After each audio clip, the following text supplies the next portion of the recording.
진도중앙교회를 섬기는 목사로서 우리 교회가 이런 교회가 되면 좋겠다라는 바람들이 저에게도 많이 있습니다. 그 바람들 가운데 하나가 있는데 그것이 무엇이냐면 좀 세속적인 것처럼 느껴질 수도 있겠지만 잘 들어보세요. 제가 바라고 있는 것 중에 하나가 무엇이냐면 우리 젊은 청년들 또는 이 젊은 이러한 성도들이 좀 잘 살았으면 좋겠어요.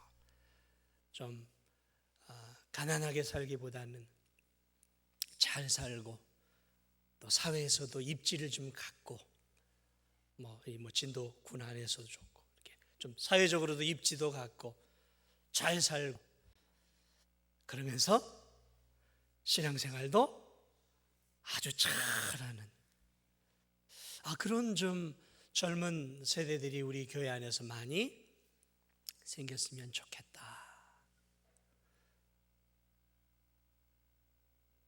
다시 말씀드립니다. 젊으면서 돈도 많이 벌고 사회적인 입지도 있고 그리고 신앙생활도 잘하는 목사의 마음을 흐뭇하게 할 수 있을 만큼 신앙생활도 또 하나님 보시기에 아름다운 신앙생활도 할 수 있는 너무 꿈이 거창한가요? 그렇게 될 줄 믿습니다. 네, 그런 교회가 그런 젊은 성도들이 많은 교회. 그런 말이 있죠. 세상에서 꿈은 이루어진다. 저는 허황된 꿈은 아니라고 생각을 합니다. 그런 기도를 하고 있으니까. 오늘 성경에 보니까 제가 꿈꾸고 있는 한 청년이 오늘 본문에 등장을 하고 있어요. 이 청년, 제가 이런 청년이 우리 교회에 많이 있으면 좋겠다 생각하는 바로 그 꿈에 그리는 청년이 오늘 성경 본문에 나와요.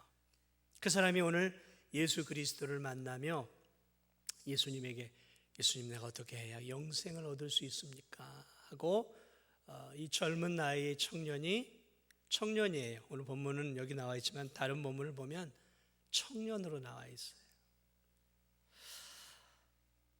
제가 가만히 이 본문 내용을 읽어보니까 이 청년은 거의 완벽한 우리 교회에 꼭 있었으면 좋겠다라고 생각될 만큼 완벽한 청년인 거예요. 보니까 큰 부자예요. 단순한 이런 그저 재물 좀 갖고 있는 그 정도가 아닌 것 같아요. 성경을 보니까 큰 부자라고 말하고 있어요. 그런 부자가 우리 교회 안에 있어서 헌금도 많이 내고 11조도 많이 내고 얼마나 우리가 힘있게 또 하나님 일을 할 수 있겠어요. 큰 부자였어요.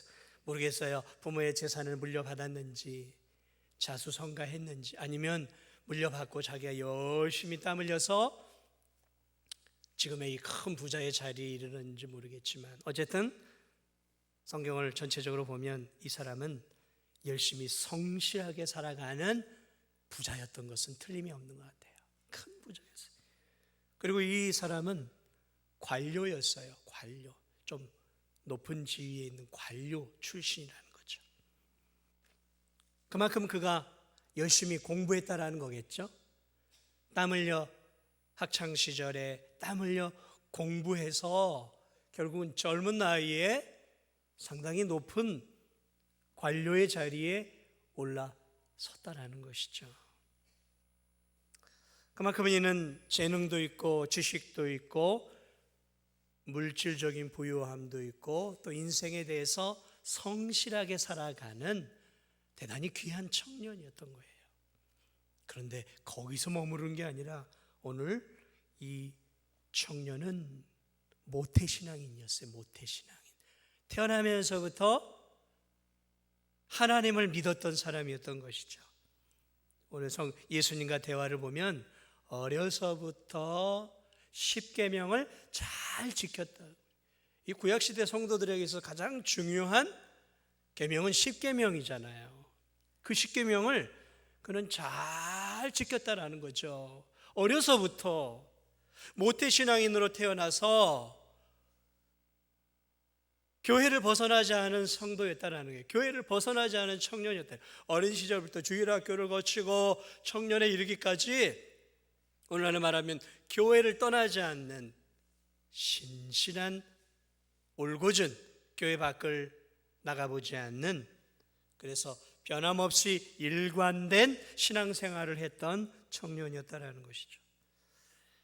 중고등학교 시절, 초등학교 시절에는 교회 주일학교에서 열심히 하다가도 대학에만 들어가면은 완전히 달라지는 우리 청년들이 참 많아요.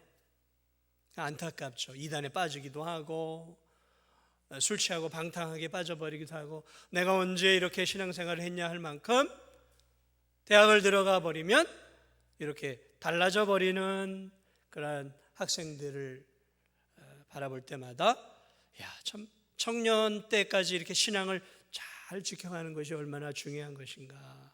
그런데 오늘 이 본문에 나오는 이 청년은 어린 시절부터 청년에 이르기까지 부자가 되고 고위 관료가 되었음에도 불구하고 변함없이 십계명을 지키며 교회 안에서 신앙생활을 잘하고 있었던 사람이었다라는 것이죠. 십계명을 나름대로 잘 지켰어요. 십계명은 하나님 사랑과 이웃 사랑이란 말이죠. 그것들을 잘 지키고 있었어요. 그리고 보니까 십계명을 지켰다라는 것은 이 뒤에 5계명부터 10계명은 윤리적인 삶이에요. 사람과의 관계란 말이죠. 그러니까 대단히 도덕적이고 윤리적인 삶을 살았다라는 거예요. 깨끗한 삶을 살았다라는 거죠. 오늘 또 예수님께 또 나온 것들을 보세요. 얼마나 귀합니까? 예수님께 왜 나왔을까요? 이렇게 살면서도 예수님이 뭔가 비범한 분이었다는 것을 알고, 저분에게 가면 내가 목말라 하던 영생에 대한, 영생을 얻을 수 있는 방법을 내가 얻을 수 있지 않을까. 이 청년의 마음속에는 영생에 대한 소망이 있었다는 거죠. 영생을 얻고자 하는 영적인 열정과 열망이 있었던 거죠.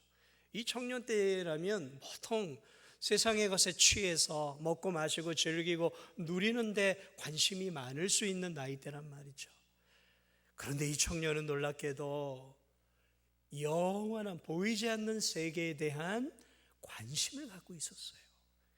이렇게 부유하고 이렇게 고위 관료가 세상에 이 혈기 끓는 젊은이가 영원한 생명을 소망하고 사모해서 예수님을 찾아왔다는 거예요. 아시겠습니까? 이 청년이 얼마나 귀한 청년인지.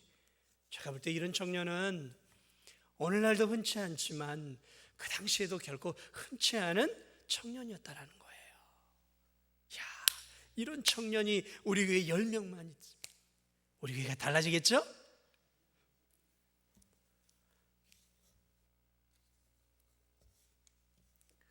예수님께 나와 질문을 던질 때까지만 해도 이 청년은 제가 보기에 완벽한 성도였고 완벽한 신앙인이었어요.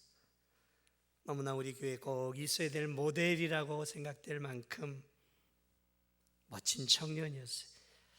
그가 예수님께 찾아와 겸손하게 질문을 던집니다. 선한 선생님이여, 제가 어떻게 해야 영생을 얻을 수 있겠습니까? 얼마나 귀한 질문이에요. 그것도 영생을 주실 수 있는 예수님께 나와서, 예수님, 내가 어떻게 해야 영생을 얻을 수 있겠? 그는 지금 천국 거의 문 앞까지 와 있는 거예요. 예수님께 나와 영생이 되신 예수님께 그 길을 묻고 있단 말이죠. 천국의 문을 열기 직전에 있었던 거예요. 조금만 이제 문을 열면 그는 곧 천국으로 들어가는 신앙인이 되는 것이죠. 이 중요한 시간에 그의 질문 앞에 오늘 예수님이 뭐라고 얘기하십니까? 네가 하나가 부족하다.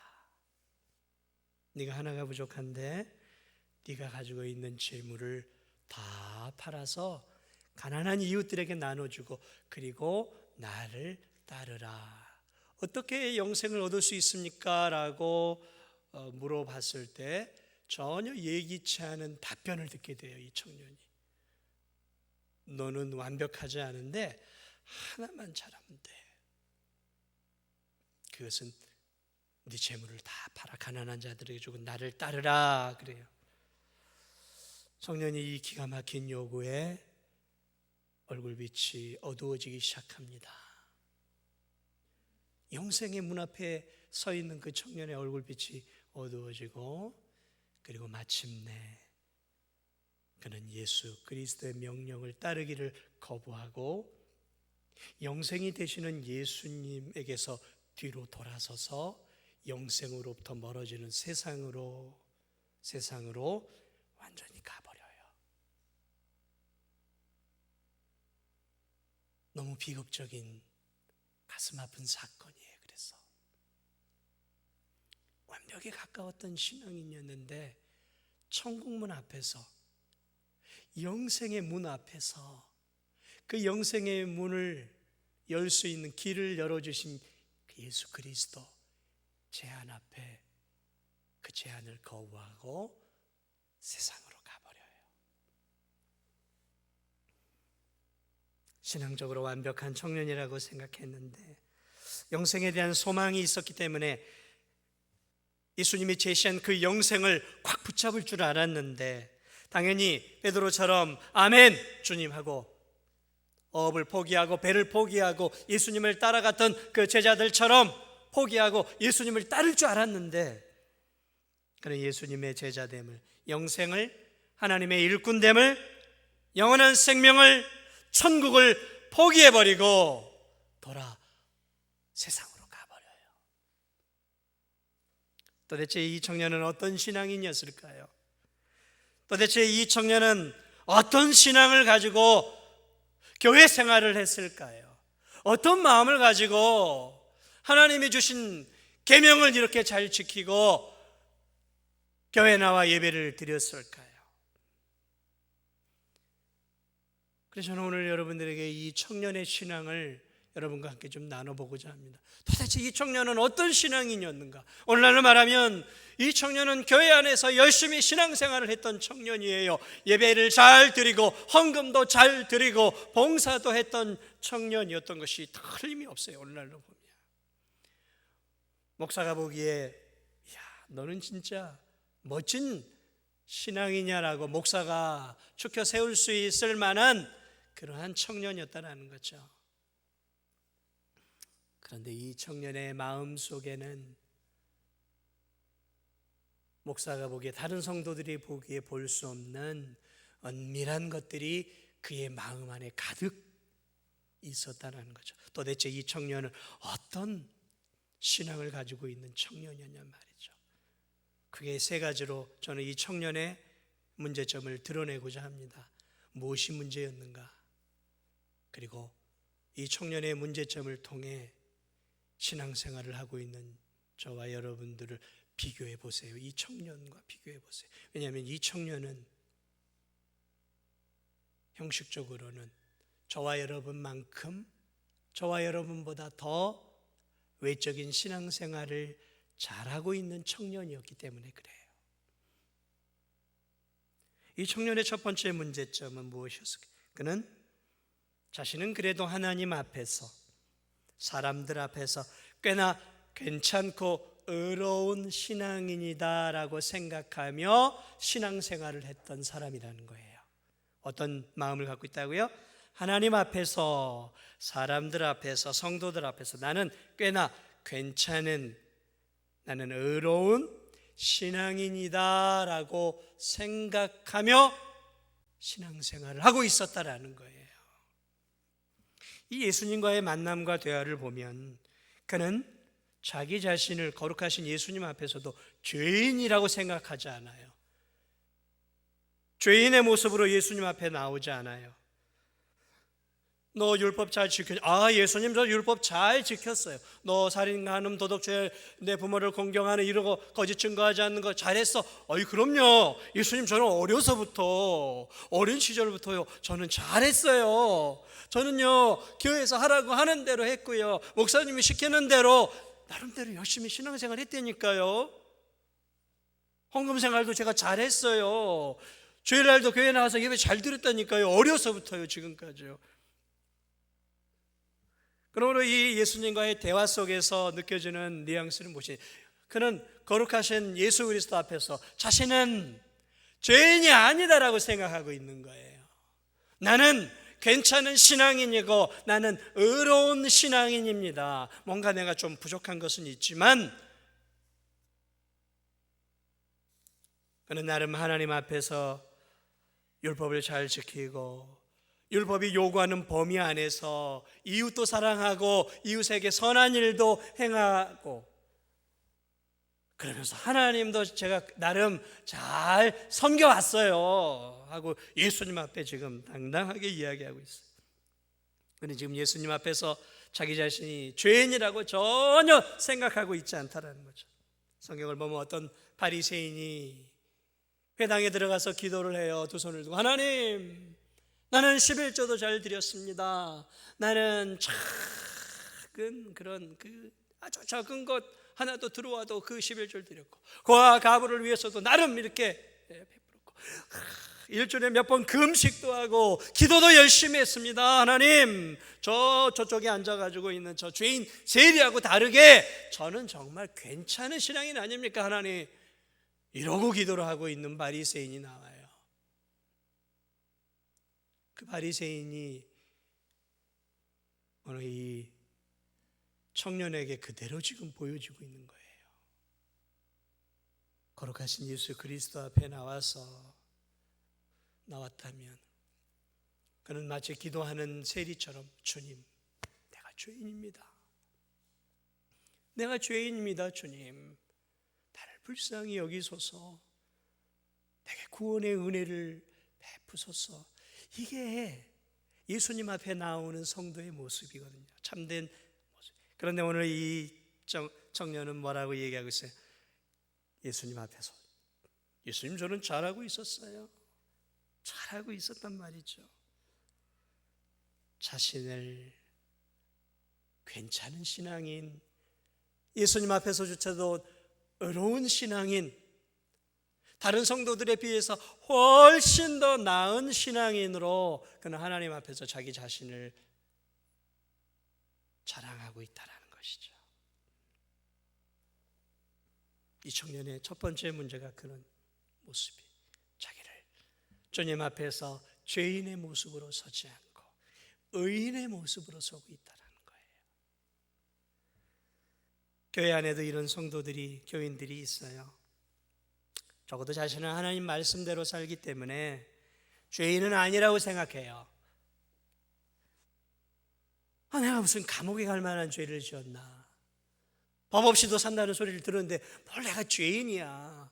왜 강대에선 자꾸 우리를 죄인이라고 얘기하고 성경은 왜 자꾸 우리를 죄인이라고 얘기하는 거야? 나는 그래도 법 없이도 살 수 있는데. 죄인이라는 소리가 귀에 거슬리는 거예요. 자꾸 신앙생활하고 교회를 다니면서도 목회자가 우린 죄인입니다, 당신은 죄인입니다라는 그 소리가 듣기 싫은 거예요. 나는 죄인은 아니지.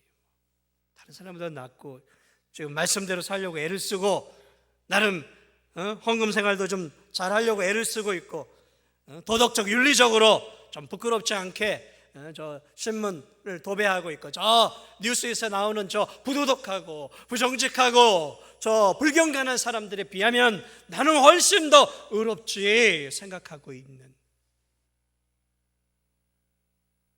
그래서 하나님 앞에, 말씀 앞에 자기를 비추는 것이 아니라 다른 사람들과 비춰보는 거예요. 나보다 좀 못하고, 나보다 더 비윤리적이고, 나보다 신앙생활이 좀 낮은 사람과 비교해서 나는 괜찮아.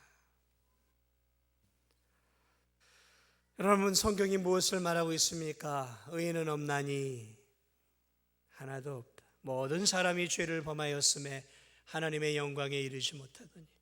성경은 우리 모두를 예수 그리스도 앞에, 하나님 앞에 죄인의 모습으로 설 것을 요구하고 있어요. 우린 죄인이라는 것이죠. 그런데 이 청년은 자기를 꽤 괜찮은 의로운 사람이라고 생각하고 있었다는 거예요. 이거 깨지지 않았다는 거예요. 이게 이 청년의 굉장히 중요한 문제였다는 거예요. 또 하나 이 청년의 문제가 있어요. 이것과 연결이 되어지는 거예요. 이 청년은 지금보다 내가 조금 더 나은 선한 삶을 내가 살아가면 구원을 얻을 수 있는 경지에 오를 것이라는 거죠. 그러니까 지금은 내가 구원에 오르는 경지, 영생을 얻을 수 있는 경지에는 아직 이르지 못했지만 내가 조금만 더 노력하고 조금만 더 선을 행하고 조금만 더 뭔가 하나님이 기뻐하는 일들을 내가 하면 그 구원의 경지에 올라설 수 있을 거라고 생각하고 있었다라는 거예요. 다시 말하면 그는 영생을 얻기 위해서 자기가 지금보다 조금 더 노력하면 될 거라고 생각을 하고 있어요. 그래서 자기는 지금 구원을 얻기에, 영생을 얻기에 2% 정도가 모자라다고 생각을 했어요. 그래서 예수님을 찾아왔던 것은 예수님이 자기보다 좀 더 나은 선한 삶을 살고 있고 조금보다 나은 랍비, 자기에게 교훈을 줄 수 있는 사람이라고 생각했어요. 그래서 예수님께 나와 그가 했던 질문이 뭐예요? 선한 선생님이여, 내가 무엇을 하여야 영생을 얻겠습니까? 내가 뭘 조금 더 해야 되겠습니까? 라는 거예요. 지금까지 내가 어려서부터 율법을 잘 지켜왔지만 아무리 율법을 지켜와도 내가 좀 뭔가 더 부족한 것 같은데 선한 선생님이 저보다 조금 더 지혜와 지식이 있으니까 좀 가르쳐 주세요. 제가 뭘 조금만 더 하면 될까요? 뭘 조금만 더 노력하고 조금만 더 지키면 제가 구원의 경지에 올라설 수 있겠습니까?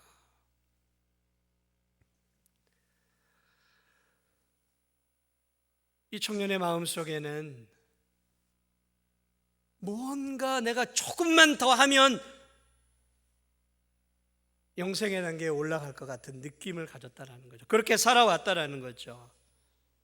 그러니까 그는 철저하게 율법을 준수하고 뭔가 내가 노력하고 애를 써서 하나님이 기뻐하는 일들을 더 하고 더 종교적인 삶을 살고 종교적인 선한 일들을 하면 구원의 단계, 영생의 단계에 올라설 거라는 거죠. 여러분, 이것이 세상 종교의 특징이에요. 모든 기독교의 모든 세상 종교의 특징은 무엇이냐면 구원에 이르는 경지가 있고 거기서 거기까지 올라가기 위해서 부단히도 애를 써야 되는 거예요. 그것이 뭘까요? 그것이 참선이고 그것이 요가고 그것이 고행이고 그것이 수도예요. 수도, 참선이에요. 뭔가 내가 해야 돼요. 이렇게 살면 안 되니까 세상을 등지고 저 광야로 가서 자기 몸을 학대하면서까지 뭔가 그 구원의 경지에까지 올라가려고 하는 거예요. 뭔가 좀 더 선한 일들을 해서 그 구원의 경지에 올라서려고 다 자기의 노력. 그러므로 이 청년을 통해서 우리가 알 수 있는 것은 놀랍게도 이 청년도 세상 종교의 범주를 벗어나고 있지 못하고 있었다라는 거죠. 교회 안에 있는데 하나님이 섬기는 그 회당 안에서 신앙생활을 하고 있었음에도 불구하고 그는 여전히 세상 사람과 똑같이 그 구원의 경지, 영생의 경지에 올라가기 위해서 자기가 뭘 더 해야 한다라고 지금 생각하고 있었던 거예요. 예수님이라면 내가 새로운 뭔가를 더 할 수 있는 것들을 가르쳐 줄 거라고 생각했다는 거예요. 그러므로 이 청년은 내가 조금 더 라는 영생관을 가지고 있어요. 내가 조금 더 선을 행하고 내가 조금 더 교회에서 뭔가 더 봉사하고 내가 조금 더 기도하고 내가 조금 더 하나님이 기뻐하는 일들을 하고 내가 조금 더 지금은 좀 부족해. 아무리 생각해도 부족해. 조금 더 해요. 조금 더. 이게 율법주의적 신앙관이에요. 율법주의적. 여러분, 이 젊은 친구가 오랜 세월 그 율법을 지키면서 가슴이 답답했던 거예요. 율법은 지키면 지킬수록 뻥 뚫린 기쁨이 없는 거예요. 율법은 지키면 지킬수록 더 많은 율법이 자기를 올가매거든요. 그러니까 답답한 거예요. 나름대로 잘 지켰는데 구원에 대한 기쁨도 없어요. 삶에 대한 진정한 만족도 없어요. 더 갈급한 거예요. 더 뭔가 이렇게 지키면 지킬수록 내가 지옥의 수렁 속으로 자꾸 더 빠져들어가는 느낌을 갖고 있었던 거예요. 그래서 예수님을 찾아왔던 거예요. 어떻게 해야 할까요, 주님?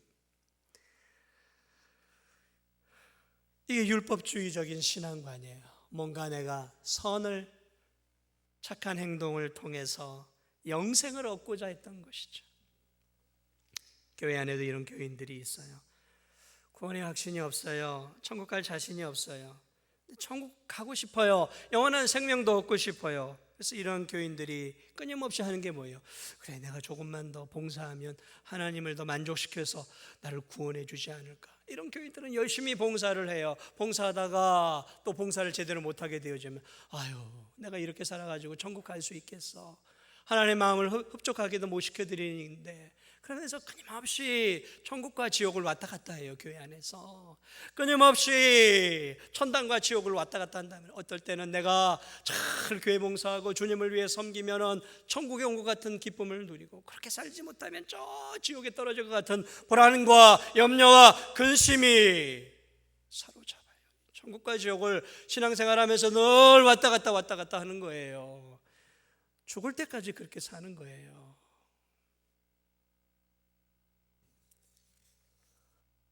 종교적인 삶이에요. 종교적인 삶이에요.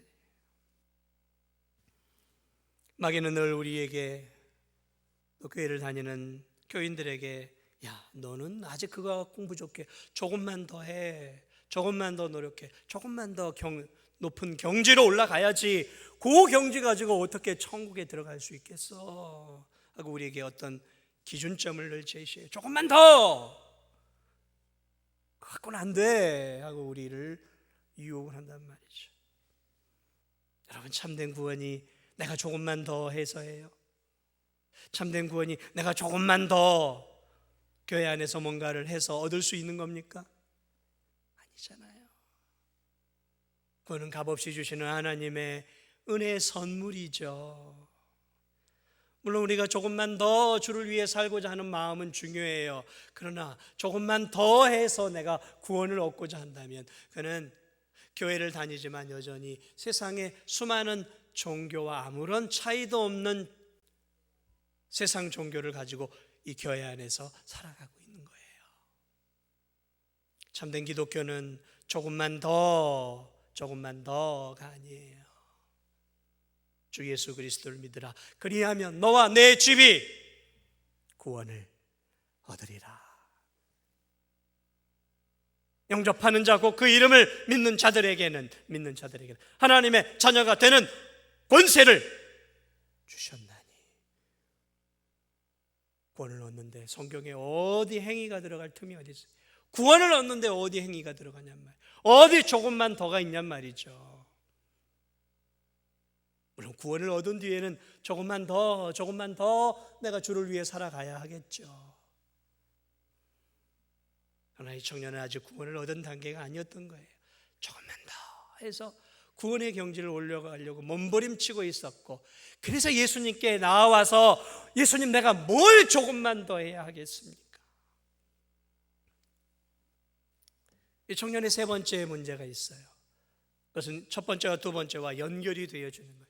이 청년의 또 다른 문제는, 겉으로는 하나님을 의지하고 겉으로는 하나님을 사랑하고 겉으로는 하나님의 계명을 지켰지만 마음속으로는 하나님보다 물질을 더 사랑했고 하나님을 의지하기보다 물질을 더 의지했던 철저하게 황금 만능주의자였던 거예요.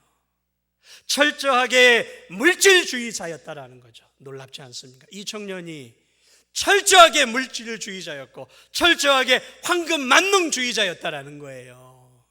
겉으론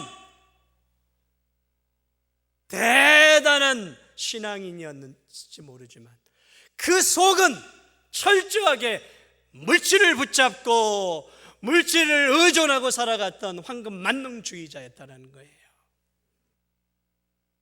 문제는 이 청년이 자기가 그러한 삶을, 그러한 종교적 삶을 살아오고 있었다는 것을 그 자신조차도 모르고 있었다는 거예요. 모르고 있었다는 거예요. 자기가 얼마나 물질주의자였는지, 얼마나 세상을 사랑하고 있었는지를 모르고 있었어요. 자기는 하나님을 더 사랑하고 있었다라고 생각하고 있어요. 자기는 하나님을 위해 살고 있었다라고 생각하고 있었다라는 거죠. 그것을 예수님이 박살을 내고 있는 거예요. 지금 오늘의 이 대화 속에서. 그는 끔찍히도 자기가 물질을 사랑하고 있었다는 것을 모르고 있어요. 자기는 하나님이 주신 율법을 정말로 사랑하고 있었고 율법을 주신 하나님을 정말로 사랑하고 착각하면서 신앙생활을 하고 있었어요. 그래서 예수님을 찾아왔어요. 예수님, 뭘 내가 조금만 더 하면 될까요? 뭐 좀 새로운 선행을 하면 될까요? 뭘 내가 조금 더 봉사하면 될까요? 그때 예수님이 이렇게 얘기합니다. 네가 가지고 있는 모든 재물을 다 팔아 가난한 이웃들에게 주고 완전히 빈털터리가 되어서 나를 따르라라는 거죠. 여기에 굉장히 깊은 진리가 있고 이 청년이 가지고 있던 위선적인 신앙을 완전히 박살을 내버리고 있어요. 예수님이 이 청년에게 야, 너 재물 많구나. 네 재물의 10분의 1이나 10분의 2, 한 10분의 3 정도만 야, 가난한 자들에 주고 나를 따르라 했다면 이 청년은 알겠습니다 주님, 뭐 10분의 1쯤? 10분의 2? 10분의 3쯤? 그래도 아직도 많은 재물이 있으니까 어쩌면 그렇게 해서 예수님을 따라갔을지 몰라요. 그런데 예수님은 그 청년의 마음을 알았어요. 이 청년이 철저하게 물질에 사로잡혀 있는 청년이구나. 너와 나 사이 네가 영생으로 들어갈 가로막고 있는 하나의 장애물이 있단다. 네가 내게로 오는 데 있어서 장애물이 하나 있는데 그것은 물질이란다. 넌 너무 물질을 지금 사랑하고 있어. 청년은 그것도 모르고 있었던 거예요. 그 재물이 너와 나 사이 영원한 생명을 얻는 장애물이다. 그러니까 너 그 물질을 팔아 가난한 자들에게 주고 나를 따르라. 제안을 하죠. 다시 말하면 그가 무엇을 사랑하고 있는지, 무엇을 의존하고 있는지 그에게 깨우침을 주고 있는 거예요. 물질을 다 팔라. 고민하기 시작합니다.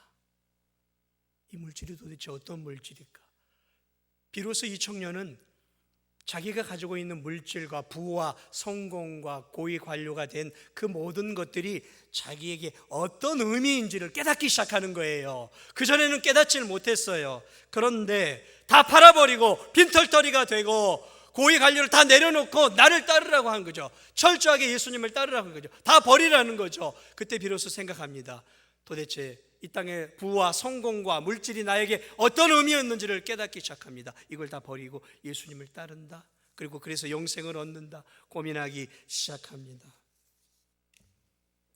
고민하기 시작한 거죠. 자신에게 물질이 어떤 의미였는지를. 영생도 중요하지만 내가 정말로 사랑하고 있었던 것은 물질이구나라는 것을 깨닫기 시작하는 거예요. 천국? 천국도 좋지만 지금의 이 땅에서 풍요롭게 먹고 마시고 사는 삶이 이 청년에게는 더 좋았던 거죠. 그러기 위해서는 물질을 놓아서는 안 되는 거예요. 천국?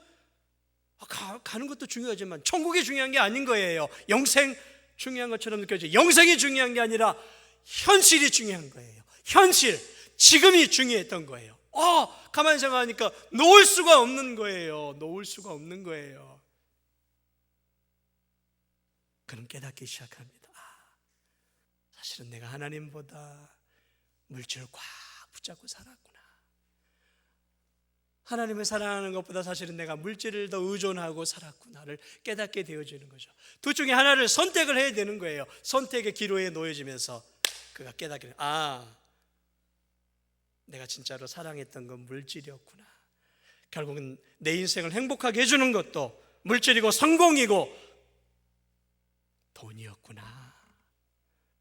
그리고 거기서 그가 뭘 선택할까요? 물질을 붙잡는 거예요. 고민한 끝에 결국 나는 현재가 좋습니다. 나는 현실이 좋습니다. 지금이 좋습니다. 나 이 물질까지 포기 못합니다. 왜요? 나는 영생보다 물질이 더 좋아요. 천국 가는 것보다 지금 이렇게 잘 먹고 잘 살고 나를 행복하고 부유하고 평화롭고 내 지위 이거 포기 못합니다. 조금 포기하라는 건 하지만 나 못합니다. 그가 깨닫게 되어져요. 주님은 그를 돌이키기 위해서 그로 하여금 뭘 살아가는지를 깨닫게 해주시지만 결국 깨달아서 그가 선택한 것은 주님이 아니라 물질이었던 것이죠. 나는 하나님 없이 살아도 돈 없이 못 사는 존재구나라는 것을 그가 깨닫게 되어지는 거죠. 나는 영생을 얻는 것보다 이 땅에서 성공하고 풍요로운 삶을 사는 게 내가 정말 바라는 삶이었구나. 영생, 천국 이건 내게 있어서 일종의 액세서리였구나. 액세서리였다라는 거예요.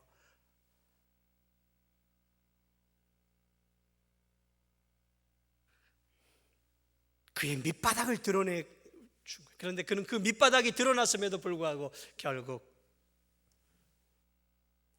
예수 그리스도를 포기하고 맞습니다. 주님, 나는 물질주의자입니다. 나는 내 노력으로 천국을 얻고자 하는 전형적인 위선자 신앙인이었습니다라는 것들을 공포하고 그는 세상으로 가버려요. 천국문 앞에서.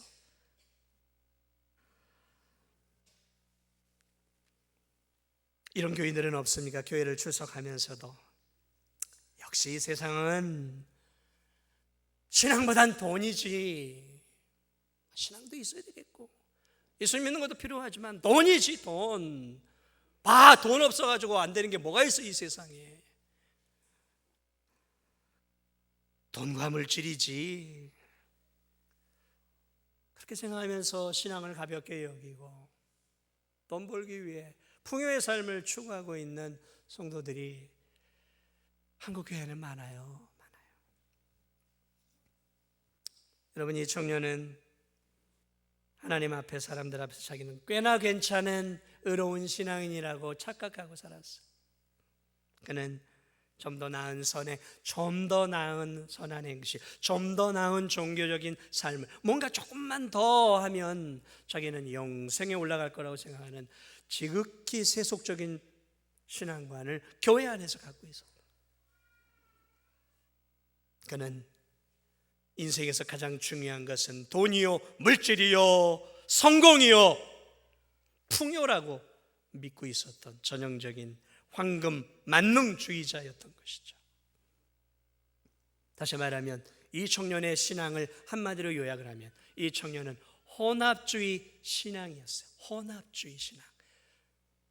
하나님도 포기하지 않고 세상의 물질도 포기하지 않는 신앙이었어요.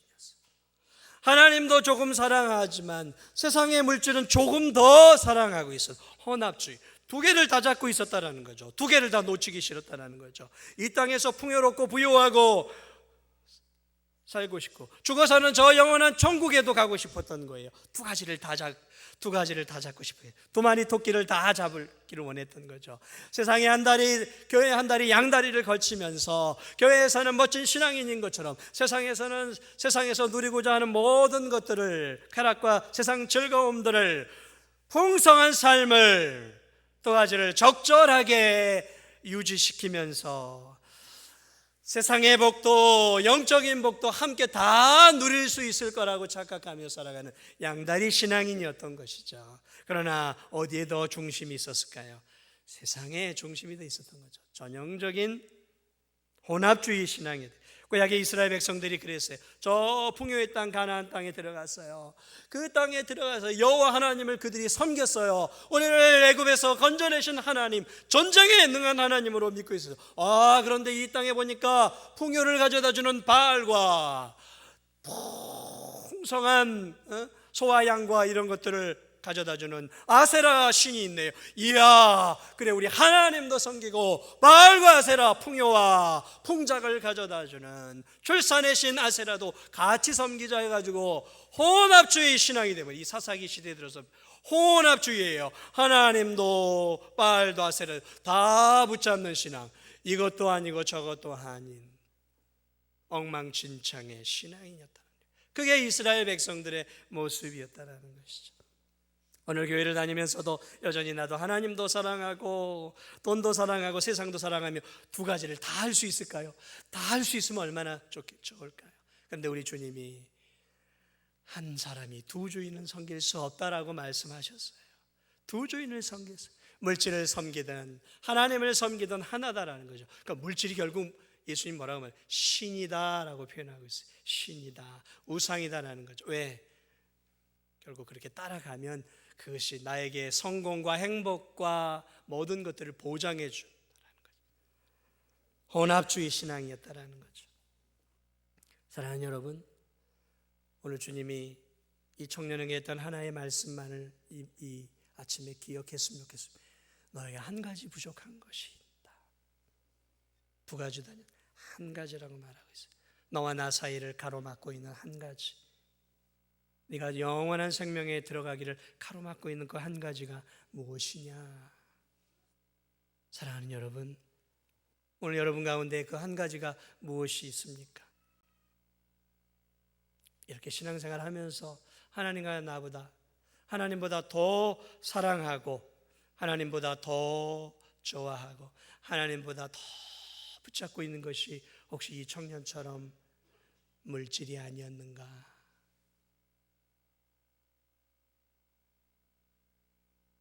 우리가 우리 자신들을 돌아봐야 돼요. 어쩌면 예수 그리스도를 믿고 내 신앙이, 예수 그리스도를 믿었음에도 여전히 내 신앙이 자라지 못하고 늘 그 자리에 있는 이유가 무엇일까? 내 신앙이 정체된 채 늘 그 자리를 유지하고 있는 그 이유는 무엇일까? 그것이 물질이 아닐까? 그 물질 때문에 내 신앙이 여전히 그 상태를 벗어나지 못하고 있는 것은 아닌가? 한 가지 부족한 것이 내 신앙을 20년, 30년 늘 그 자리로 만들고 있는 것. 오늘 성경 그것을 물질이다 라고 말하고 있습니다. 물질만은 아니에요. 과학적인 지식일 수도 있고 이성일 수도 있고 내 건강이고 내 행복이 그것을 가로막고 있을 수도 있습니다.